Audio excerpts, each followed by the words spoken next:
The subject of this video isn't a yacht, it's a piece of floating history. This is Marala, and her story begins nearly 100 years ago, and in that time she's hosted Hollywood A-listers, battled through the Second World War, she's the oldest ship to be continuously registered in the Lloyd Register, and she even has her original engines from 1931. She recently went through a major refit at Pendennis shipyard in Cornwall, so she's looking better than ever. So come with me for a tour where we will tread the same teak as Salvador Dali, Amelia Earhart and Frank Sinatra.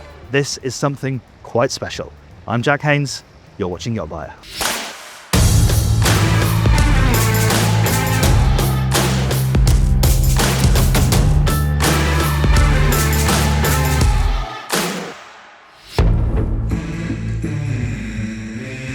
Before we get into the tour, some history. Marala was built at the Camper Nicholson yard in Gosport and hit the water in February 1931. When her original owner died a month before launch, she was taken on by one of the shipyard's owners, Dr. Charles Nicholson, and sold to Charles Fairey, of Fairey Aviation fame, who renamed her Evadne. During the Second World War, Fairey handed Evadne to the Royal Navy, where she underwent conversion for anti-submarine duty and saw convoy service in the Irish Sea and the Atlantic. Unusually for a private yacht, she was fitted with guns and depth charges, and we'll come on to her wartime accomplishments later in the video. She changed hands multiple times after the war and was bought by American businessman Robert de Balkany, who named her Marala, a combination of his daughters' names, Marina and Alexandra. He owned her for 53 years and certainly knew how to have a good time, on one occasion hosting Frank Sinatra for a month-long cruise in the Mediterranean. She came onto the market for the first time in 50 years in 2016, and her new owner was determined to give her a new lease of life while remaining as faithful as possible to the original design. With a length overall of 58.8 metres, a beam of 8.1 metres and coming in at just 449 gross tonnes, Marala is compact by today's standards, but name a charter yacht that can equal her poise and presence. Arriving on Marala's aft deck is a step back in time. Coming on board Marala is an experience like nothing else. Down the aft deck and you're immediately met by what is actually the reserve steering wheel. Obviously there's one up on the bridge, but you can switch this across and then take direct control of the rudder from here, and it's still functioning. And the captain was telling me there are charter guests who have never arrived on this boat from the passerelle. They always join from the tender, because this is a yacht where you don't want to be stuffed inside a marina. It's not going to be coming in and out to all the hot spots in the south of France. This is somewhere you want to be enjoying these spaces free of the confines of the marine environment. Spaces like this, look at this aft deck, it's absolutely gorgeous. Enormous table, but still lots of space for the crew to move around.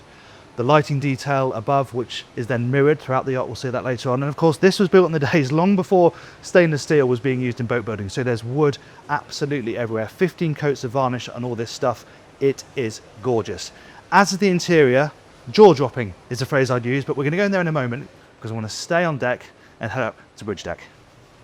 Let's quickly talk about the layout, because it's pretty unique on board Marala. We've just come up from the main deck. As you can see, that's your main dining space. Here aft on the upper deck, nice shady lounging area. Also home to the tenders and the owner's cabin. And then the bridge deck is above that. And I mentioned about arriving by tender. You'll have seen there is no bathing platform. So they get on from the tender, they drop this staircase down, it meets a platform, and they can bring the tender on alongside and guests can get off. And not having a bathing platform means that's also where you have access to the sea. If you want to go for a swim, they've even got a nice little brass shower down there, so you can have a wash off after you've been for a dip. Let's start at the back. The hot tub is obviously a more recent addition, but even that is relatively faithful. It's made from copper and actually fits the design quite nicely. And then after that, you just have this lovely seating area that's really drenched in the sun. That's all nice and shady and covered, but if you want some sunshine, this is the place to be. And you also have direct access down to the aft deck and through to the main deck below when you go down for lunch. And some of the detailing is just lovely. Yes, you want modern convenience like a shower, but look at this, the manual pull handle to give yourself a little wash off after you've been in the hot tub. Then we come to this lovely central, very shady seating area, a nice place to sit in the heat of the day. And this is very 30s ocean liner vibes, isn't it? With the wicker chairs looking out over the water. What a lovely place to be when she's purring along at her 12-knot cruising speed. We have the Riva Tender on the port side here, and then we come to the shelter, an original feature from when she came out the yard with Camper Nicholson, and back in the day she'd have been used to follow around the sailing racing, and this is a place where guests could be on deck with a great view but protected from the elements, and then maybe outside the sailing season goes up to Scotland to do some cruising there. Again, you want to be on deck, you want to be in warm, you'd be in the shelter. Around the corner we come to the bar, and anything with the M emblem is from the Robert de Balkany area. Again, this has been beautifully restored, and it's a really functional piece of kit as well. It looks gorgeous, but it also fully closes up. They can protect the drinks and the glasses. You can just imagine, can't you, old Blue Eyes having a glass of scotch standing maybe right here. And forward we have the other tenders. As well as enjoying a drink, de Balkany enjoyed some interesting tenders as well. He had a cigarette and a donzi on board at one point, and in fact the cigarette lives on. The current owner uses her as a runaround in Hong Kong. But this is her current main tender, and it's a Cockwells, and Pendennis recently bought Cockwells, so they're very much keeping it in the family. But that's good, because this little duchy is very much in keeping with the look and feel of Marala. All very modern underneath, but classic lines, and looks perfect sitting here on her side deck. And of course you've got the ribeye as well for when you want to do maybe some water sports. And finally we have this, a 1921 sailing dinghy from the Olympics, which was built by none other than Ernesto Riva. A Riva sailing dinghy. That is a rare piece of history in itself, in full working order. How about that? I hope you're enjoying this tour of Marala. If you are, give us a like, hit subscribe and that bell icon, and you'll never miss another one of our videos. Let's carry on with the tour. Into the bridge, a proper time warp, and very original actually. This is the original wheel. Yes, it's now connected to hydraulic steering, but that is the one that was fitted when she came out from Campus Yards in 1931. And I'll tell you something extraordinary about the way they run this boat. They may have modernised a lot of things. It may have a bow thruster, an autopilot, but the captain does not have direct control of the engines. He still has to communicate with the engineers who are down there in the engine room. I can see them from the camera, both by voice, he's got intercom, but also using a telegraph. The original telegraph is out there as well. That still works, but day to day he's using this. So imagine that, coming out of this berth, he's got to turn this to dead slow ahead, then wait for that to be actioned down in the engine room. You think of the precision and the forethought it must take to manoeuvre a 60-metre yacht like this without having direct control of the engines. It's absolutely amazing. It's a stopping distance of 375 metres when you go into stop without going into a stern. Just the idea of manoeuvring something this big with those restrictions is amazing to me, and a serious skill on behalf of the captain. The rest of the space, well, it's actually really beautifully done. Of course, it's very functional. You know, they built boats properly back in the 30s. You have all your digital screens, but look at these beautiful windscreens, loads of space to lay out your paper charts, nice thick fiddles as well, so things don't roll around. She is stabilised, but they only really function when the boat's on the move, so not when she's stationary. Another nice chart table here with the comm system. I love this mix, and you see it a lot in this area of the old and the new side by side. It's all typified within this space. Something else that's really nice is that the captain, in his own words, has a lovely short commute, because his cabin is just here. It's a really generous space. I mean, puts a lot of modern yachts to shame, really. Lovely double bed, big bright windows, lots of storage, a little work area down there, and of course, a private bathroom. It's beautiful. And the interior is where some of the hardest work in the refit took place. So let's go downstairs and start with the owner's cabin. Forward on the upper deck is where we find the owner's suite, the Nicholson suite as it's dubbed.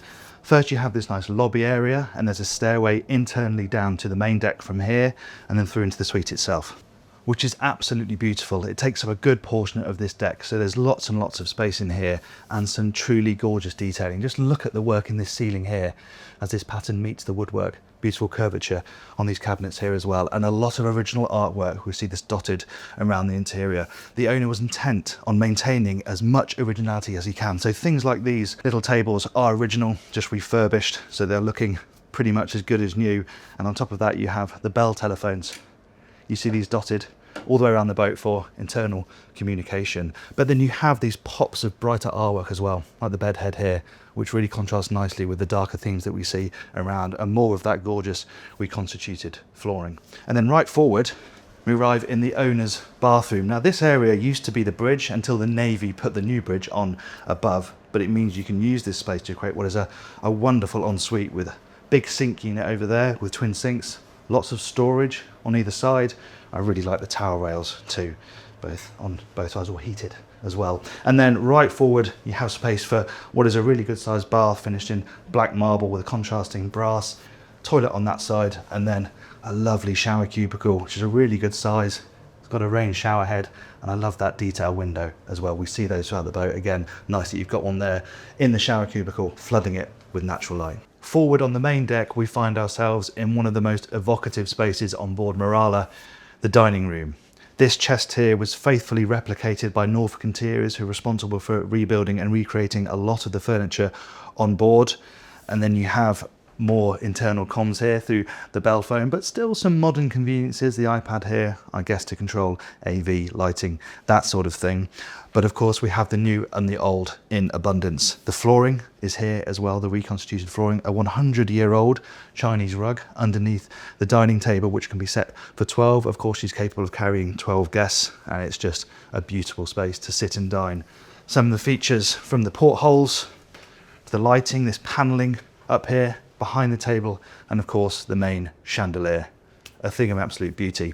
There's access through that corner there for the crew, so they can come up and serve this table, and through this passageway we're heading aft towards the smoking room. Due to the size of the engine room, the guest cabins are split into two sections on the lower deck. Aft, connected to the main deck saloon, there are 3 guest en-suites, each inspired by a period of Marala's history, with names such as 388, her original hull number at Campers. Due to the passing of Montague Napier, who commissioned her, she's the only Campers build to have been launched without a name. The work to remain faithful to the original design is remarkable. Norfolk Interiors, which is part of Pendennis, made a replica of the surviving original sleigh bed in the Savoy cabin to create a pair of twins, and there's something so utterly charming about having a grandfather clock ticking away in the corner. The cabins have their own distinct theme, but they share the same elegance and adventurous use of materials. The Zapala cabin, for example, has a bed made from lacquered goat skin. The Evadne room, a nod to her wartime service, is a perfect example. We're forward underneath the dining room here. We have 2 further guest cabins. I particularly like this one. They're all themed. They all have their different colour schemes, but the patterning in this one was done by the owner's daughter, and it's that lovely mix again of the bright fabric panelling with the gorgeous dark wood. And all of the wood on board was supplied by 2 black walnut trees, hence why you've got such amazing matching throughout. It's beautifully uniform and beautiful timber as well. The other little point in this cabin, look at these for fiddles. Absolutely gorgeous brass fiddles running along these platforms here, storage on either side, and then a gorgeous bathroom. And all of the bathrooms have got the same tiling, each individually laid tiny little tiles, but the effect is gorgeous, and of course the equipment in there is beautiful as well. Moving forward, internal access up to the owner's cabin, and then a day head tucked in the corner here, and then moving across the beam we arrive at what was a smoking room and is now the study. And this is a space that really rings with history. Well, it ticks with history. You can hear all the mechanical clocks ticking away in the background. It's a lovely sound, and one that you don't really hear on yachts anymore. As I said, this would originally have been a smoking room, now more of a study, and apparently this is a place that was particularly tricky for the refitters because this ceiling has both camber and sheer, making it very difficult to get these pieces of wood to align as beautifully as they do. It's a lovely workspace as well. The desk set up here, the armchair down here with the reading lamp above, beautiful sofa over here under yet more gorgeous panelling. And then look at this bookshelf. We even have a Michelin guide from 1959. I wonder if any of these places are still going. Talking of history, let's head aft and have a look at the history wall. Aft of the study we have what they call the history wall, and this really is a journey back in time, starting with present day and a picture of all of the crew involved in refitting the boat at Pendennis and bringing her back to her former glory. Previous owner Robert de Balkany, is around that time that Frank Sinatra spent some time on board, and this is how she would have looked back then, and a more recent shot of her in 2023 off Capri with all the lights on in the evening. Coming off, we come to Lopez Wilshaw's ownership when Salvador Dali spent some time on board. A shot of her on the cover of Yachting World in 1950, back when Yachting World had proper boats on the cover. And then we come to her time in the Navy as HMS Evadne. You can see her decked out here as a warship. She was actually handed over to the Navy without compensation by Richard Fairey, who was the owner at the time. She shot down a German plane and then disabled a U-boat, which subsequently sank, so she was quite effective in her duties. Right after, you have some shots of the Navy crew on board, and then this is a shot of her in 1931, just after launch in Cowes, shot by Beacon of Cowes in the Solent. And I mustn't miss this one. Amelia Earhart, in 1932, when she failed to land in her intended destination of France and ended up in England, Richard Fairey offered her the services to go over and see her adoring fans in Cherbourg, and there she is on the aft deck. Amazing. After the history wall, we come to the main saloon, another homage to a bygone era. It's absolutely beautiful in here. Welcoming, cosy. You're on the main deck, of course, so it's a bit brighter. The beautiful brasswork in these windows. And this section here, they actually went and found the original sketches from the Maritime Museum so that they could copy this as faithfully as possible with both the cabinetry, the fireplace, and this panel that drops down to reveal the television. But this feels more of a place where you're going to sit with a drink in your hand, maybe listening to some music on the record player, the only AV that you have in this area apart from a tiny Marshall speaker over there. The seating's a nice mix of comfortable sofas, a couple of armchairs right by the fire, and they have this little table down here as well for a drink, maybe a game of cards. Moving aft, this doorway leads down to 3 of the guest cabins, and that is the original banister running down that staircase there. And we should talk about the flooring as well, because this is all original, reconstituted. They were big thick planks, so they could just turn them 90 degrees and then treat them to get this beautiful finish. You see this flooring throughout the boat. And then of course you connect out to the aft deck, and it's time to go and look at one of the most special places on board, the engine room. This really is an engine room like no other. This is where the commands from the bridge come down to, the original telegraph. There's a modern one, and you have those on both sides, and you do earn your keep as an engineer on board Marala, not only feeding in the power off the commands from the bridge, but also having to top up 64 individual oiling points every hour. Now, they are original, but they went through an extensive nut and bolt rebuild in Malta before the work commenced at Pendennis. And they, of course, have added modern conveniences, generators, air conditioning. It's actually lovely and cool down here. And there's a really lovely waft of oil as well. It's just fantastic standing between these blocks. And their performance is pretty remarkable as well. She'll cruise at 12 knots and consume only 180 litres an hour combined between both engines, and with a fuel capacity of 84,000 litres, that will give you transatlantic range. And she's quiet too, so quiet in fact, a captured German U-boat captain complained that she was almost impossible to detect underwater. Forward on the main deck, we come to the crew mess. She runs with 18 crew. The cabins are split between this deck. There's a couple here. There's a few more downstairs as well, one of which has got 6 berths in it. The captain, of course, has his own cabin connected to the bridge. And this is a really lovely big space. Considering the age of the yacht, the crew have got a nice amount of living space down here. The 2 big tables. The galley is just round that corner, so they're pretty close to the galley when they need to knock up some food, but they have got some basic services in here as well. Big fridge, television, of course, and some screens so they can keep watch of everything going around the boat. So you have all the modern conveniences a crew would expect. You have also this beautiful classic finish that's still faithful even in this area of the boat. So kindly let us have a quick peek inside the kitchen, even though the chefs are busy working away, knocking out breakfast. But yeah, you can see the galley space. This is all thoroughly modernised, of course. They're running a busy charter schedule, up to 12 guests on board and feeding all the crew.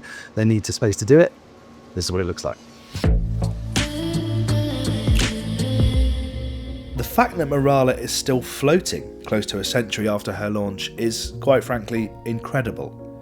It's testament both to her original design and build and the work done recently by Pendennis over 3 years to painstakingly restore her to former glory.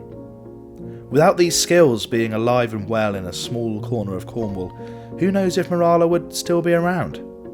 Could Montague Napier, the man who commissioned her but sadly never saw her afloat, have envisaged that his yacht would sail such an extraordinary journey? And her current owner, who no doubt could have bought himself something shiny and new with the money spent on this refit, has given a ship of historical note a fresh lease of life. Her story, winding and fascinating as it is, continues. And the great thing about Marala is you can make your own memories because she is available for charter through Ocean Independence. I'll put more information in the description to the video. I hope you enjoyed this. If you did, please do hit subscribe. We love filming it for you. I put more YachtBuyer content up here. Thanks again for watching. I'm Jack Haynes. This is YachtBuyer.